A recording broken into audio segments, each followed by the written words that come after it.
¿Qué tal, amigos? Bienvenidos a esta nueva temporada del programa En Corto con Federico Solano. Bueno, pues en esta ocasión contento porque estamos dando inicio a una nueva temporada de este programa que ya hemos tenido bastante llamado ahí por algunos amigos, gente que nos había preguntado qué estaba pasando, cuándo volvíamos a salir. Y bueno, pues hoy iniciamos esta nueva temporada y sobre todo muy contento porque en esta ocasión me toca iniciar y arrancar esta nueva temporada con dos amigos, pero sobre todo excelentes catedráticos, referentes en los temas que vamos a tratar el día de hoy. Este, y ya haremos la presentación de cada uno de ellos. Así es que, amigos, recuerden, estaremos ya con ustedes de manera regular todos los jueves en punto de las 7:30 de la tarde, tiempo de Ciudad Juárez.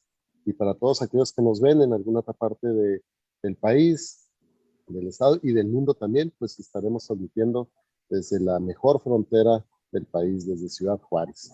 Así es que gracias por acompañarnos una vez más en esta temporada.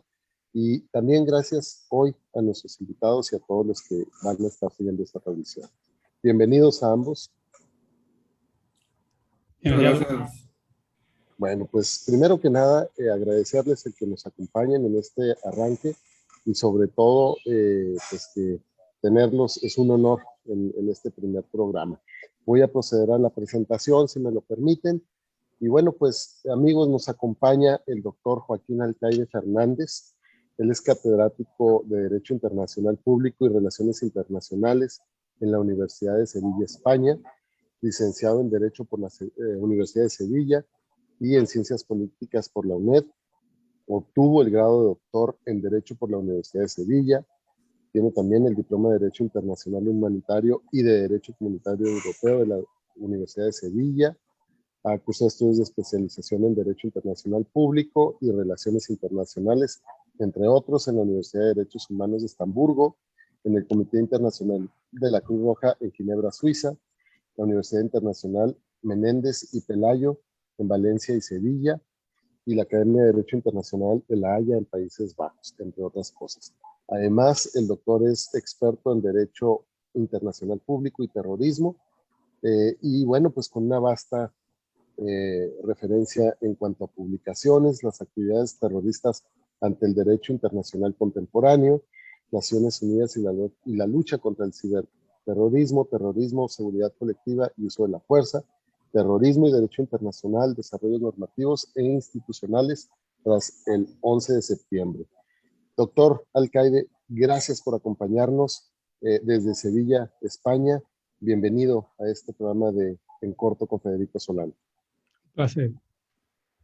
También, pues hoy me acompaña mi gran amigo de muchos andares, Luis Orozco. Pensé que ibas a decir años. Bueno, no, también, bueno, también, ¿verdad? Pero Okay. de muchos andares. Él es el doctor Luis Ernesto Orozco, profesor investigador de la UACJ, adscrito al Departamento de Ciencias Jurídicas, licenciado en Derecho por la UACJ, donde, bueno, pues tuvimos la oportunidad de coincidir en la universidad. Obtuvo el grado de maestro por la Universidad Internacional de Andalucía en España, obtuvo el grado de maestro por la Universidad de Sevilla y el grado de doctor en Derecho por la Universidad de Sevilla también. El doctor Orozco, amigos que nos acompañan en esta ocasión, es experto en Derecho Internacional Público y Derecho Internacional de los Derechos Humanos. También cuenta con una amplia gama de publicaciones ya en circulación: el crimen de agresión en el derecho internacional contemporáneo, la globalización de la justicia, delicta juris gentium, tipificados por México, seguridad pública, civilidad o barbarie, la criminalización de las guerras de agresión, fundamentos y condición del derecho internacional, la criminalización de la piratería internacional en México y algunos otros. También cuenta el doctor Orozco con una cantidad importante de publicaciones en distintas ediciones y revistas de carácter internacional, nacional, todas ellas en el tema jurídico, ¿no? Pues bienvenido, Luis, también. Gracias por acompañarme. No, al contrario, Federico. Muchas gracias a ti. Bueno, pues primero que nada tengo que partir para entrar ya en materia. mencioné el currículum del doctor, de ambos, y pues tiene que ver mucho, por eso la invitación a ustedes en el tema del terrorismo. Voy a hacer primero que nada una narración de estos hechos que recientemente han estado sucediendo en nuestro país y en algunos estados de la República. Luis, doctor, para poner en contexto a quienes nos acompañan en este programa. Bueno, pues hemos visto recientemente en algunos estados, como lo mencionaba, hechos que han puesto en jaque a la sociedad civil, que han puesto en jaque inclusive al Estado y a los estados de la República. Hemos visto estas agresiones que grupos delictivos han llevado en contra de la paz social, de la paz en distintas comunidades y ciudades. Yo creo que aquí un parteaguas puede ser la detención que se tuvo hace algunos meses de Oviedo Guzmán, el hijo del Chapo Guzmán, donde se lleva a cabo un operativo que después resulta, pues dicen unos que fallido, otros, o sale el presidente mismo de la República a decir que él ordena que se libere a este joven, cuando estos grupos delincuenciales, estos grupos delictivos, durante ese momento, si pudieron sitiar a la ciudad, aterrorizaron a toda la ciudad, inclusive a todo un estado, y precisamente fue la justificante que da el presidente para parar ese operativo. Cuando ya se le tenía ubicado y detenido, salen estos grupos delictivos, algunas balaceras, algunas quemas de unidades, demostraron el poderío en cuanto a armas que tenían en ese momento, el poderío de comunicación, de movilización. Hubo videos donde inclusive se ve a este grupo delictivo llegar a un retén militar y platican ahí con los militares, les dan instrucciones y se van. De ahí, pues se toma esta propuesta, ¿no? Esta iniciativa de abrazos, no balazos.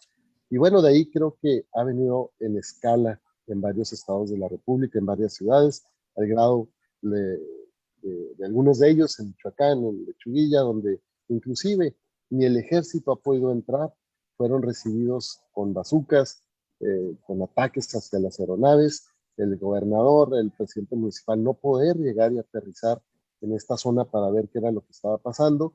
Y bueno, quedan los habitantes desprotegidos por parte del Estado, ¿no? Pero grupos criminales que han eh, tomado zonas completas de los estados. Eso es parte de ello. Recientemente, el jueves pasado, tuvimos aquí en Ciudad Juárez un hecho muy, muy lamentable, donde después de ahí una riña se maneja dentro del interior de un penal. También se maneja la versión que hubo el traslado de algunos reos de estos grupos criminales.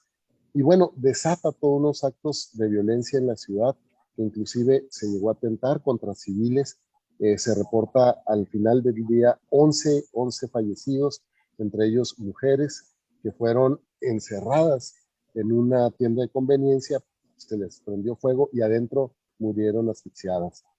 También un ataque a un niño de 12 años que posteriormente fallece, y bueno, a un grupo de locutores en pleno transmisión que estaban realizando en el estacionamiento del centro comercial, llegan, los atacan, fallecen 4 de ellos y no alcanza a retirarse, ¿no?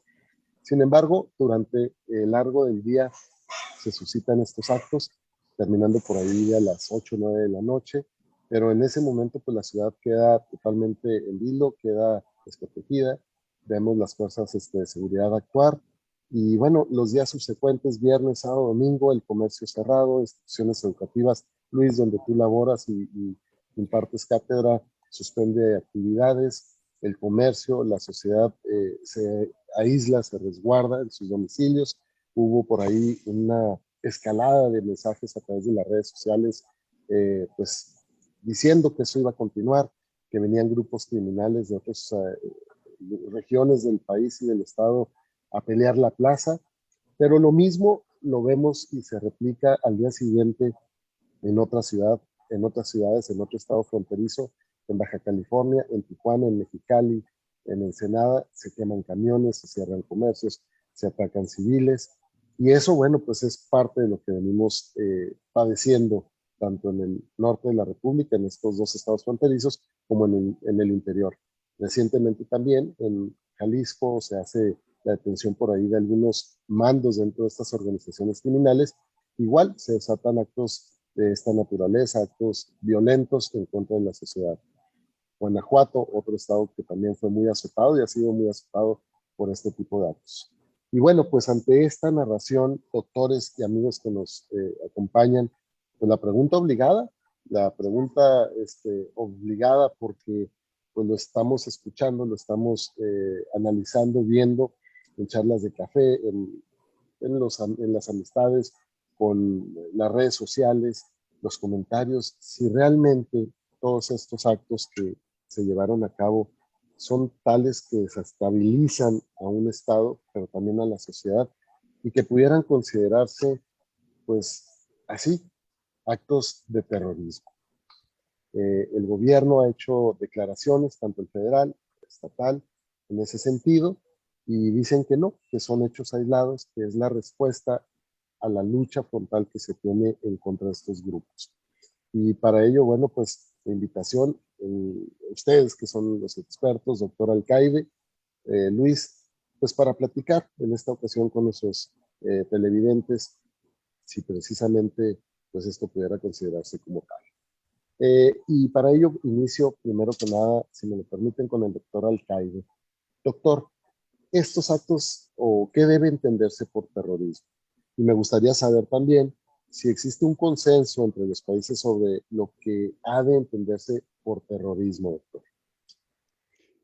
Bueno, empezando con la segunda cuestión, el consenso ha sido difícilmente logrado a lo largo de muchas décadas, ¿no? En Naciones Unidas se ha tratado la cuestión del terrorismo internacional desde principios de la década de los 70 y hasta bien mediados de los 80 no se alcanzó un consenso. Y las principales dificultades se situaban en el marco de la guerra de liberación nacional, de la lucha de los pueblos por la libre determinación, ¿no?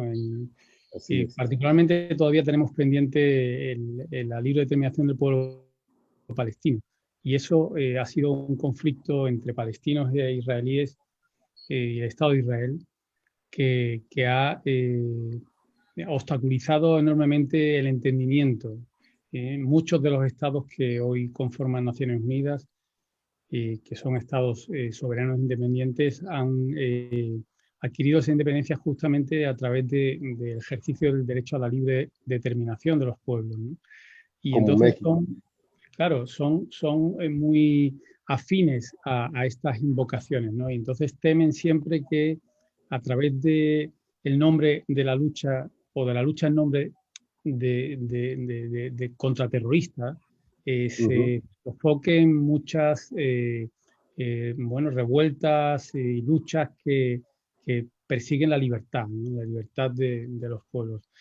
Pero claro, se ha llegado a un entendimiento en el sentido de que, bueno, pues hay actos que no pueden ser admitidos ni siquiera como parte de la lucha contra una potencia colonial que ejerce la dominación racista o una potencia extranjera que ocupa un territorio y lo gobierna contra la voluntad del pueblo, ¿no? Y estos actos son actos de violencia que tienden a, justamente el elemento más definitorio del terrorismo, que tienden a crear ese estado de terror, ¿no? De temor, a coaccionar al Estado o a otras entidades a través de la violencia ejercida contra la población civil. Entonces, ese elemento característico de aterrorizar, atemorizar, coaccionar a través de la violencia es el elemento más, digamos, identificativo de los actos y actividades terroristas. En ese sentido, doctor, el aterrorizar o el atacar o llevar a cabo estos actos violentos, ¿se suscribe nada más hacia el Estado o hacia la sociedad civil? A Bueno, atacar los entes del Estado, llámese, no sé, algún edificio público, alguna sede de algún, por ejemplo, congreso, una presidencia municipal, no sé, o No, no. en general? También a través de aterrorizar a la población civil. A la población civil en general, a grupos de personas o a personas en particular. Es decir, pero personas cuya protección y cuya seguridad debe garantizar el Estado, lógicamente, y el Estado es responsable de garantizar la seguridad de la población en general, de todas las personas que están bajo su jurisdicción, y los terroristas tratan de coaccionar al Estado a través de alterar el orden público y atentar contra la seguridad y la integridad de la población en general, si son actos indiscriminados, ¿no? Una bomba en un autobús, en un supermercado, o no sé, atentados en los que no está dirigido exactamente contra personas en particular, pero también cuando el objetivo son grupos de personas o personas en particular, ¿no? Pero siempre se trata de coaccionar al Estado para que el Estado haga o deje de hacer algo a través de los atentados contra la integridad personal y la integridad física de la población civil, de la población en general, de grupos de personas o de personas en particular. Hizo mención, doctor, que el terrorista es el que lleva a cabo este acto. Luis, en ese sentido, al terrorista se le tiene que considerar nada más aquel que forma parte de un grupo terrorista, como lo hemos visto.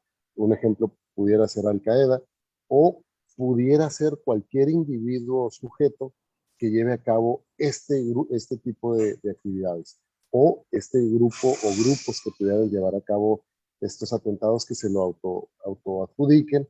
Vamos, tendría que ser únicamente un grupo terrorista, o se le puede considerar terrorista a cualquier persona o a cualquier grupo. En este caso, en el caso particular en México, vemos que estos actos se llevan a cabo por parte de organizaciones criminales dedicadas al narcotráfico. Se puede considerar terrorista alguno de ellos, o por el hecho de ser narcotraficante o grupos de narcotráfico, ya no pudiéramos considerarlos como tal. Sí, mira, en este caso no hay denominación de origen, ¿no?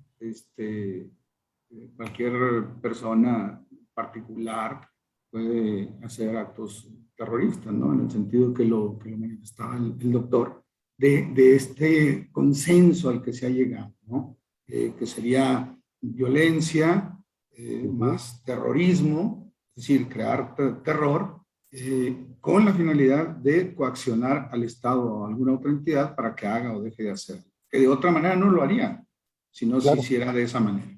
Entonces, no hay denominación de origen, no son marcas, no tienen expedida un acta de creación, ¿no? de estos grupos.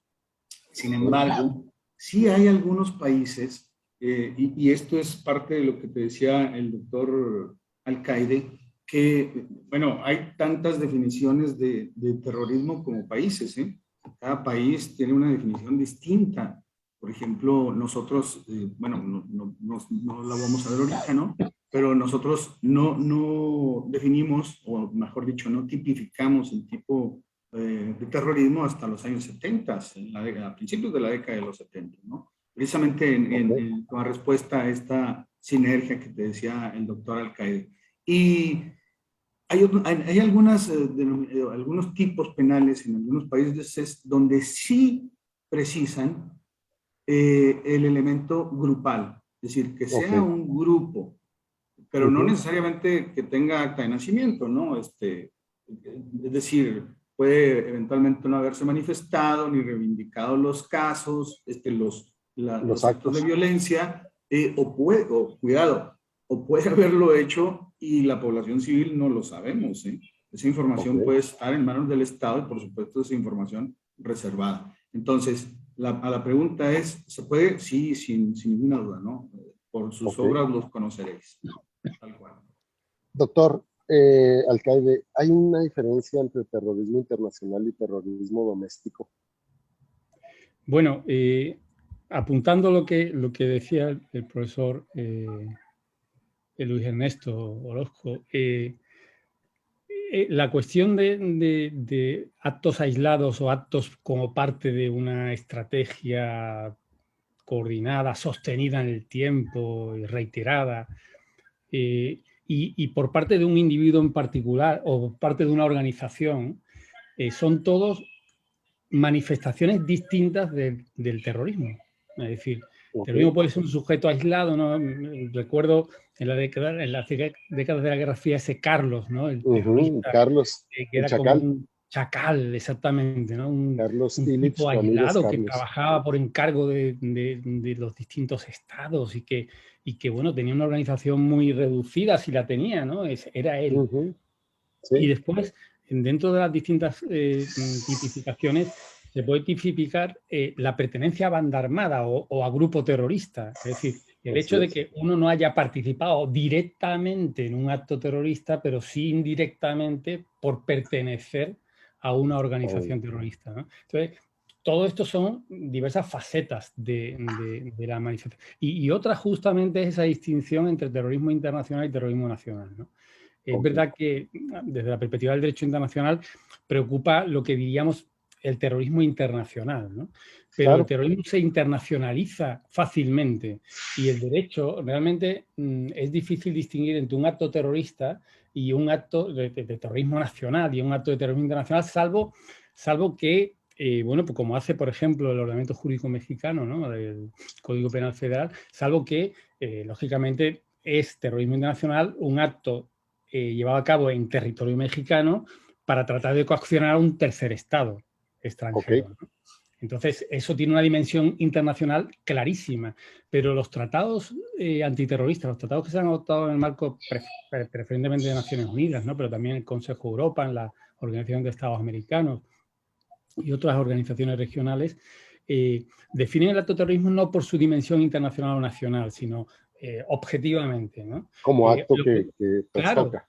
Todo acto es un acto terrorista. Lo que pasa es que lo que sí está previsto que esos tratados entren en funcionamiento cuando el acto o el delincuente, el terrorista, internacionaliza su acción. Por ejemplo, un acto, si estos narcotraficantes que han estado inmersos en una actividad terrorista, en la medida en que ya no se trata de un típico ajuste de cuentas entre ellos, sin tratar de coaccionar al Estado, sino que, bueno, ya desde la liberación del hijo de Chapo, en el que se coaccionó al Estado para que hiciera algo que liberara al detenido, hasta ahora para crear un estado de pánico, de terror, de temor en la población en general, ¿no? Y de forma que y haga reaccionar al Estado de una forma o de otra.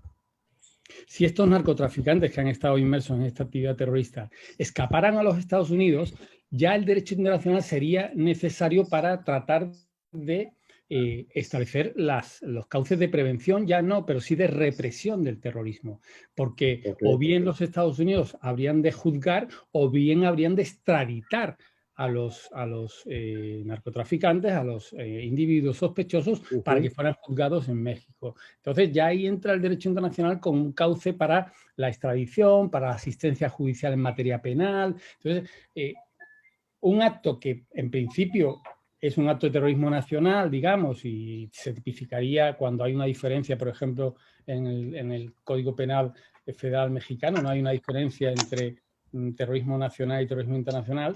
Bueno, un acto que es de terrorismo nacional llama para su represión al derecho internacional para activar los mecanismos de cooperación internacional necesarios para la prevención y represión de esos actos. Entonces, no es tanto la diferencia entre el acto en sí, sino, bueno, pues los hechos que rodean a los actos, el contexto que rodea a los actos y los mecanismos jurídicos que son necesarios activar para prevenir y reprimir esos actos terroristas.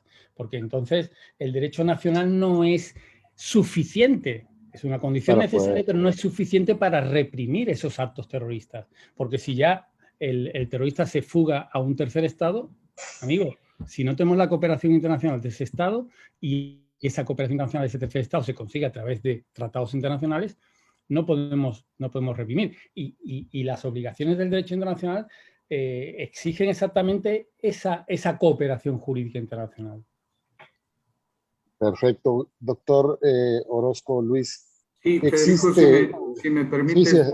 Sí, adelante. Tiene muchísima razón el doctor Alcaide. Mira, nosotros al principio de los 70s, de la década de los 70s, tipificamos el tipo del crimen de terrorismo, pero no es hasta el 2007, ¿sí? No recuerdo la fecha, pero fue en 2007, cuando se hace una reforma al Código Penal Federal y se incorpora el tipo de terrorismo internacional. Okay. Y con esta diferencia que hacían, ¿no? Y en otros países no es necesario, simplemente es el delito de terrorismo y que puede tener presencia de elementos de tráfico jurídico internacional y activa todo lo que te acaba de decir el doctor. Pero nosotros en 2007 hicimos esa reforma e incorporamos este nuevo tipo penal que es terrorismo internacional. Luego en 2014 hicimos otra reforma, tampoco me acuerdo la fecha, pero fue en 2014, y esa reforma fue precisamente para incorporar en ambos delitos la cuestión de la financiación al terrorismo, ¿sí? Porque no lo teníamos previsto desde nunca, ¿sí? Hasta el 2014 le añadimos el tipo penal conexo, que es la financiación al terrorismo o dar fondos, ¿no? Claro, Participar aportar de esa manera, aportar. dinero. Sí, definitivamente. Listo. Escucho. Bajo esa premisa, esa explicación, doctores, la pregunta va para ti, Luis. Actualmente México tiene una legislación que contempla el delito de terrorismo. ¿Por qué entonces, si vemos a través de la descripción que hacen ambos, de los actos que se llevaron, cómo se tienen que llevar a cabo, de la participación del sujeto activo en la comisión de este delito, de esta actividad, de que no podemos o no se tiene que precisar que sea únicamente una organización criminal dedicada al terrorismo per se, sino que puede ser cualquier sujeto, cualquier actividad, cualquier grupo que trastoque la seguridad nacional, inclusive con impacto internacional? La legislación mexicana, Luis, tiene este tipo penal. Los hechos que se han venido suscitando pudieran considerarse actos de terrorismo al amparo de la legislación nacional, al amparo de la legislación local en el estado de Chihuahua. Sí, mira, bueno, el terrorismo es un delito federal. No tiene cabida en el ámbito estatal, ¿no? Por eso ¿Ok? me llama la atención las declaraciones Entonces del ahí fiscal. descartaríamos. Uh-huh. Sí, no, o sea, el fiscal de Chihuahua, pues, no está en realidad cuando dice, no, tranquilos, esto no es terrorismo, estos son hechos aislados, ¿no? Terribles, lamentables, Y acaba de pero hacer aislados. esta declaración recientemente, ¿no? Creo que ayer o antier, si mal no Sí, recuerdo. sí, es una ocurrencia nueva. Entonces, pues cuando él lo hace, yo lo que veo es que pues está emitiendo una opinión como un ciudadano más, ¿no? Porque él ni siquiera tiene competencia sobre este asunto. Es un delito federal, en todo caso son las autoridades federales quienes tendrían que hacer las calificaciones. Las calificaciones, si caen estos actos en la tipificación, tú sabes, no te tengo que explicar, porque eres abogado, pero lo voy a hacer para tu auditorio. Tú sabes que en derecho penal se tienen que dar todos los elementos exactamente, pero Exacto. exactamente, Sí, tal cual, todos. cualquier elemento, por pequeño que parezca, o una palabrita que no esté bien acomodada, lo que sea, es suficiente para que no se encuadre en el tipo penal. Esto es cierto, y por supuesto es cierto también para el tipo penal del terrorismo y del terrorismo internacional, porque insisto, tenemos los dos tipos de terrorismo tipificados. Así es. Claro que es cierto, pero en todo caso no lo va a hacer pues ni el señor presidente, no es quien, no tiene la competencia, no está dentro de sus facultades estar calificando jurídicamente, también puede emitir una opinión, pero no jurídicamente sobre estos hechos. Ni la gobernadora, ni los gobernadores, ni los legisladores, ni tampoco los fiscales. En todo caso, quien tiene que determinar si los actos se encuadran, embonan perfectamente en el tipo penal, que no es malo, El de terrorismo internacional sí es malo, el tipo, o sea, tiene mala técnica legislativa, pero el nacional no es malo, que no dice así, solo dice terrorismo. Sí, sí, sí. En todo caso, esa calificación la tendría que hacer un juez. Así es, del fuero federal. Juez. Y claro, por supuesto, federal. Entonces, pero claro, el juez no lo va a hacer motu propio, es decir, por propia iniciativa. Lo tiene que hacer si y solo si, pues, le llevan una acción penal o ejerce el gobierno una acción penal contra estos hechos que posiblemente puedan embonar en el tipo penal. Pero no son estos actores que están descalificando por default, así, tranquilo, son hechos aislados. Hechos aislados, ¿qué significa, no? Por ejemplo, pues no sé cuánto pasaba entre un acto terrorista de ETA y otro acto terrorista de ETA, ¿no? Pasaban años. Entonces, esos son actos terroristas aislados. Si me permites, Sí, claro. los actos del 11 de septiembre fueron aislados. Un Es solo verdad que día. fueron 3 aviones, o en fin, o un cuarto que se estrelló y no consiguió su objetivo, pero bueno, coordinados y fueron, es decir, pueden concebirse como un acto único, ¿no? Con distintos escenarios. Pero ¿alguien duda que eso es un acto terrorista? Es decir, Claro que no. los atentados, bueno, ETA, por ejemplo, pues tuvo una campaña a lo largo de décadas, ¿no? Entre Sí. acto y acto, pues probablemente pues sí hubo un espacio, ¿no? Pero sí es una campaña, una estrategia, una banda terrorista, ¿no?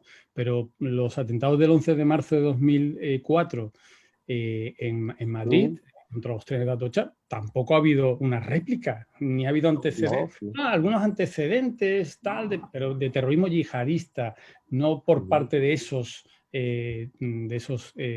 delincuentes, ¿no? Entonces, eso de que sean actos aislados o no descalifica a un acto en tanto que terrorista si contiene los elementos, lógicamente, de los tipos, bien nacionalmente, bien internacionalmente. Y desde luego se percibe de la lectura de los artículos del Código Penal Federal mexicano, se percibe que el legislador mexicano ha estado atento, al menos atento, a las definiciones que se han barajado en el derecho internacional y en el marco de las Naciones Unidas, ¿no? La propia financiación del terrorismo se incorpora como una obligación por parte de los Estados dictada por el Consejo de Seguridad, que hizo obligatorio un tratado, la Convención de Nueva York de 1999, contra la financiación del terrorismo, para la prevención y represión de la financiación del terrorismo, que bueno, es obligatorio para aquellos estados que son partes, pero que el Consejo de Seguridad, justo después del 11 de septiembre de 2001, hizo obligatorio para todos los estados. España también tuvo que incorporar en su tipo la financiación del terrorismo, claro. Aquí hago una interrupción a ambos, porque luego se me escapan por ahí las preguntas, ¿no? Sí. Doctor Alcaide, Luis hace referencia a que, bueno, pues hay un tipo penal, que hay actividades que se llevan a cabo. Usted acaba de aclararnos que no necesariamente tienen que ser actos continuos, pueden ser, vamos a llamarlos, aislados en tiempo, para que se puedan considerar como tal. Pero entonces, bajo el criterio de que sí tenemos legislación federal que tipifica el delito de terrorismo, desde el ámbito internacional también, que hay tratados que consideran estos actos como terrorismo, esta explicación que nos acaban de dar ambos del tema de la financiación y todo esto que se ha avanzado en el tema del terrorismo. Entonces, mencionas, Luis, que no es el fiscal del Estado, no son los gobernadores, no es el presidente de la República. Entonces, en el caso particular de México, de los estados donde han estado sucediendo estos actos, ¿quién sería entonces el legitimado jurídicamente para iniciar la persecución de ese delito, para iniciar la investigación de ese delito y la aplicación subsecuente de las normas aplicables al delito? Esto es, se detuvieron por ahí a 10 personas el día viernes, entre jueves y viernes, por estos actos. Se les encontró equipo táctico, los vehículos, gasolina, con lo que llevaron a cabo estos ataques. El director de seguridad pública entró hasta un domicilio donde había algunos de ellos. Al día siguiente se detienen a otros. Por cierto, uno de ellos ya falleció, uno de los que tuvo enfrentamiento, que ahí es otro tema que los estaría invitando también para hablar precisamente del tema de derechos humanos, Luis, porque pues el tiempo, ustedes saben que el tiempo en estos medios apremia, para hablar si el derecho en cuanto a derechos humanos aplica para el tema del terrorismo también.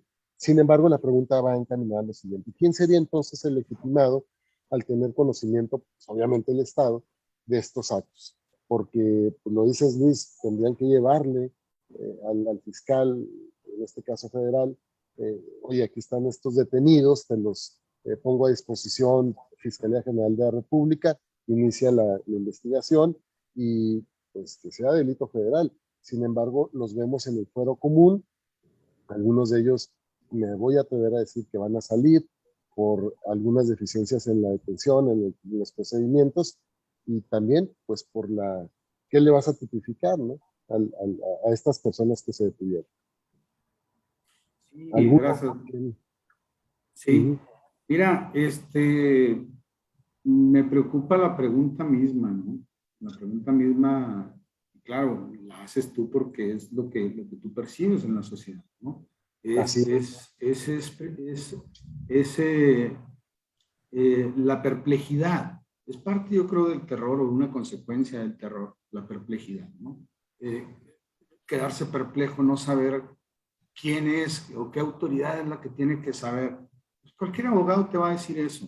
Cualquier abogado te va a contestar, pues es obligación del Estado, nadie tiene que ir a pues corretearlos, sí, ¿no? sí, sí, sí, Nadie, sí. es obligación del Estado, investigar, para empezar, proteger y prevenir, antes que nada, ¿no?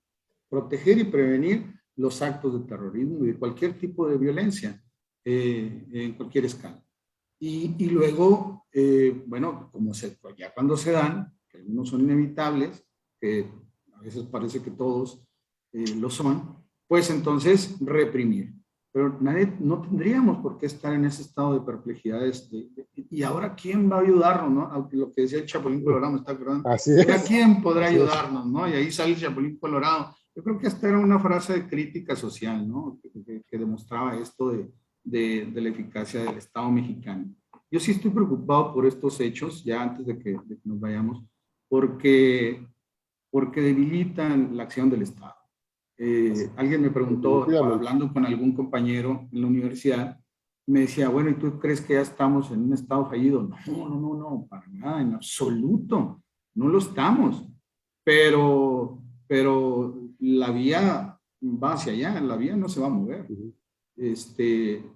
Tiene que tener una respuesta efectiva y asertiva el Estado mexicano con respecto a estos casos, ¿no? Yo coincido contigo en la consideración que haces de la liberación que se hace del hijo del Chapo Guzmán. Bueno, el mensaje fue: cuando cojamos a alguien y lo quieran liberar, no paguen abogados, ni empiecen amparos, ni nada, simplemente salgan a la calle y Y amenacen con hacer desestabiliza. actos terroristas y tranquilos que el presidente da la orden de liberarlos. Así que no pasa nada. Ese fue un mensaje muy terrible. Y bueno, en sectores de la políticos y sociales yo percibí que lo entendían como un buen acto de la administración federal humanitaria, porque no se había negociado inteligentemente para que no hubiera bajas civiles, ¿no? Así es. Que las Pero hubo. en realidad se estaba tomando una postura ante posibles, jurídicamente posibles, porque habrá que ver si embonan bien en el tipo, actos terroristas.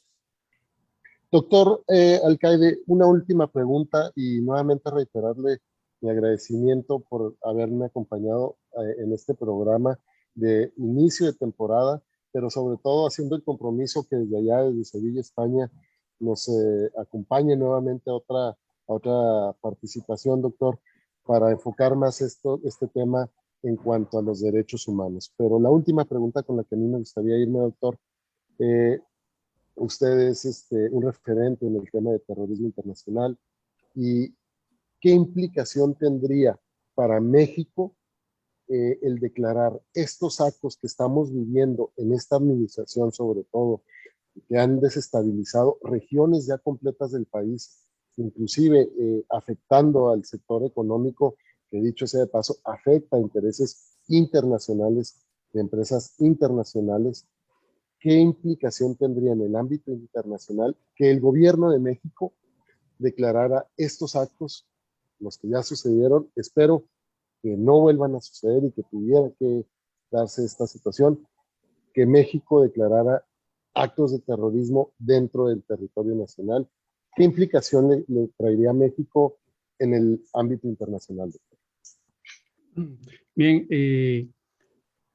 realmente tendría que examinarse y rendir cuentas ante la comunidad internacional y ante los cauces institucionales de la comunidad internacional, particularmente desde el 11 de septiembre de 2001, el Consejo de Seguridad es muy activo. El Comité contra el Terrorismo del Consejo de Seguridad es muy activo y examina constantemente los informes que los estados tienen que presentar sobre la medida del cumplimiento de sus obligaciones para la prevención y represión del terrorismo internacional, incluida la financiación del terrorismo o la apología del terrorismo. Entonces, y Entonces, México forma parte de ese tratado. Claro. México, bueno, pues estratégicamente podrá estar ahora mismo todavía pensando que, bueno, tiene un problema que ya es un problema muy grave, ¿no? Que es el de la criminalidad organizada y el narcotráfico, ¿no?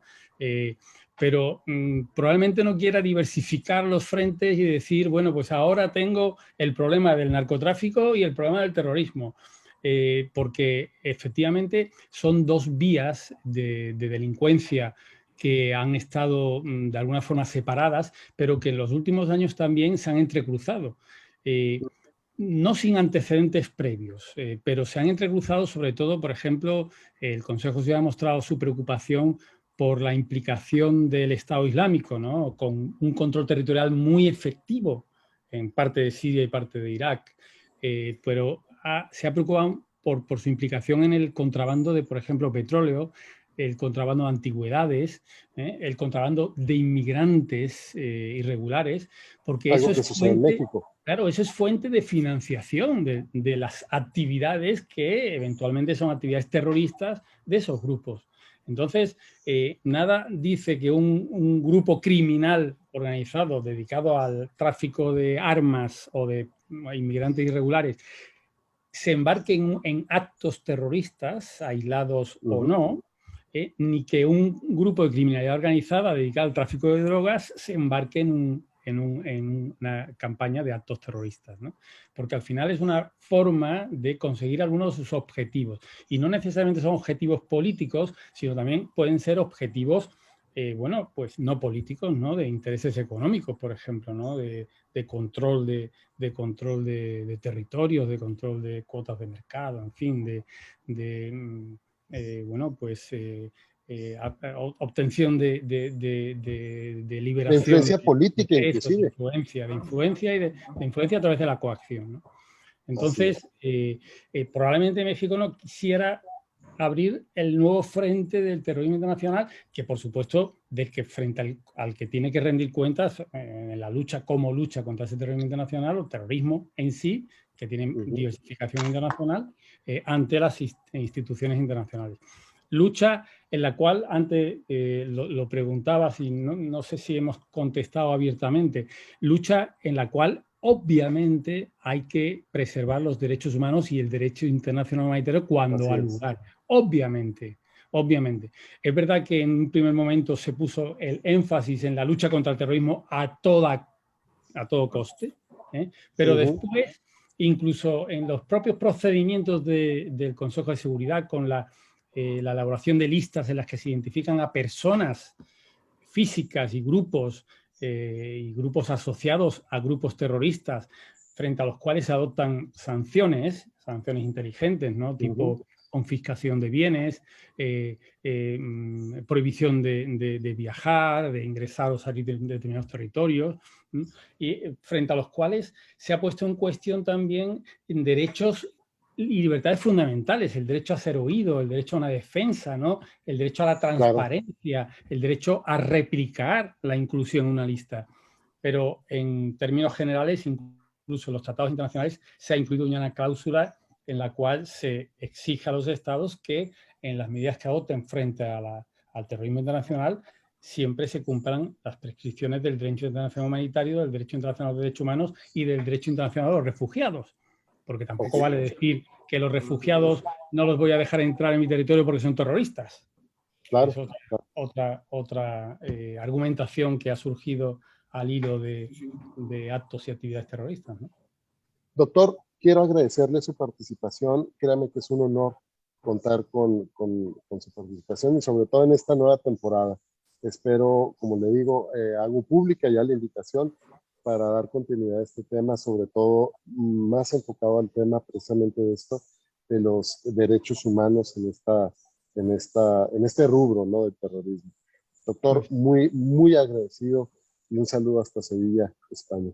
Muchas gracias, ha sido un placer y como siempre a su disposición, más cuando es a través de mi gran colega Luis Ernesto Orozco, ¿no? Así que un abrazo fuerte a México, a Ciudad Juárez y mucho ánimo en esta situación. Sí. Gracias, doctor. Luis, sí, Luis, pues agradecerte también, pero una última conclusión, como lo hicimos con el doctor. ¿Qué te queda, Luis, en cuanto al actuar del Estado mexicano ante estos actos que hemos venido viviendo ahora sí que a lo largo y ancho del territorio nacional y pues más exclusivamente donde tú y yo vivimos, aquí en Ciudad Juárez?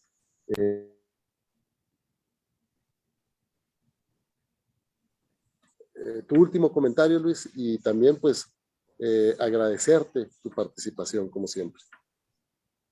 Sí, al contrario, Federico, gracias por la invitación y por el espacio y por darnos la oportunidad de compartir con tu auditorio, que yo sé que es muy amplio y conocedor. Mira, en los peores años, 2008 a 2011, por ahí más o menos, los peores años del recrudecimiento de la violencia, de la guerra contra el narcotráfico, y en el marco del operativo conjunto Chihuahua, me tocó ser parte de la antesala, ¿no?, de la institución, o bueno, del organismo que era la antesala de la Mesa de Seguridad, que era el Observatorio Ciudadano de Seguridad Pública. Y yo vi la misma reticencia. Las autoridades, por ejemplo, bueno, en ese entonces había prohibición y no había el marco, porque estaba una prohibición constitucional de que el ejército saliera de los cuarteles, ¿no? Entonces, el gobierno federal en ese entonces, para luchar contra el narcotráfico, saca al ejército, y yo recuerdo que los mismos militares en la mesa se expresaban, decían, es que no tenemos el marco legal para actuar, ¿no?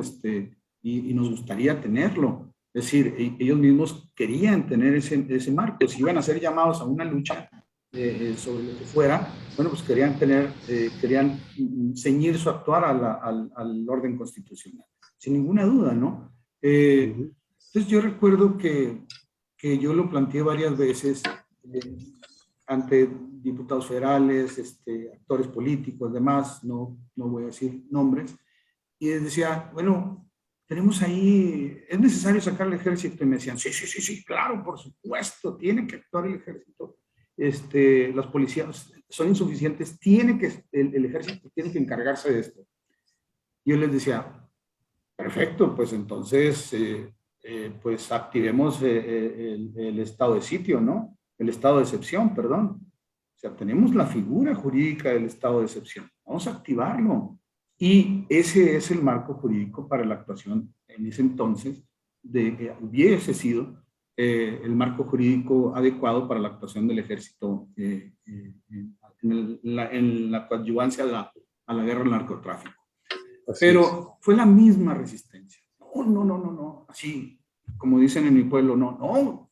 Imagínate si activamos el artículo 29 constitucional, que es donde está el estado de excepción. Imagínate, ¿no? ¿Qué van a decir los Limantur? Casi, ¿no? O sea, ¿qué van a decir de nosotros? Que somos bien inteligentes, decía yo, que somos inteligentes porque estamos echando a andar un mecanismo que está ahí. Y además, en la reforma de 2011 de derechos humanos, le ponemos mucho énfasis y parece que solamente fue el artículo primero el que se reformó en 2011, pero no es así, fueron una plétora de artículos constitucionales que se reformaron, entre ellos el 29, que regula el estado de excepción. Y lo dejamos tal cual, o hicimos no un copy-paste, pero sí una émula del artículo 27 de la Convención Americana de Derechos Humanos. O sea, lo que hicimos fue armonizar nuestra Constitución al estándar interamericano sobre el estado de excepción.